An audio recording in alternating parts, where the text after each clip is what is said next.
Finalmente si potrà ritornare allo stadio per assistere agli incontri di calcio.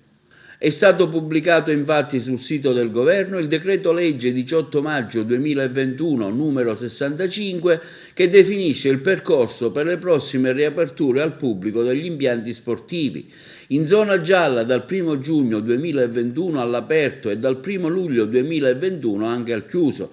È consentita la presenza di pubblico anche agli eventi e alle competizioni sportive diverse da quelli per i quali c'è il riconoscimento di interesse nazionale, esclusivamente composti a sedere preassegnati, a condizione che sia assicurato il rispetto della distanza interpersonale di almeno 1 metro sia per gli spettatori che non siano abitualmente conviventi, sia per il personale. La capienza consentita non può essere superiore al 25% di quella massima autorizzata e comunque il numero massimo degli spettatori non potrà essere superiore a 1.000 persone per impianti all'aperto e a 500 persone per impianti al chiuso.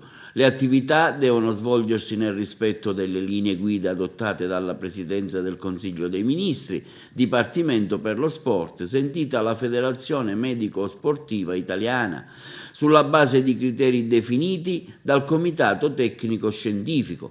Quando non sarà possibile assicurare il rispetto delle condizioni stabilite dal nuovo decreto legge, gli eventi e le competizioni sportive si svolgeranno senza la presenza di pubblico. Per il presidente della Lega Nazionale Dilettanti Calcio, Cosimo Sibilia, la decisione di anticipare la riapertura al pubblico degli eventi sportivi è una buona notizia. Il presidente Sibilia esprime a nome dell'intero movimento del calcio dilettantistico la piena soddisfazione per il provvedimento del governo.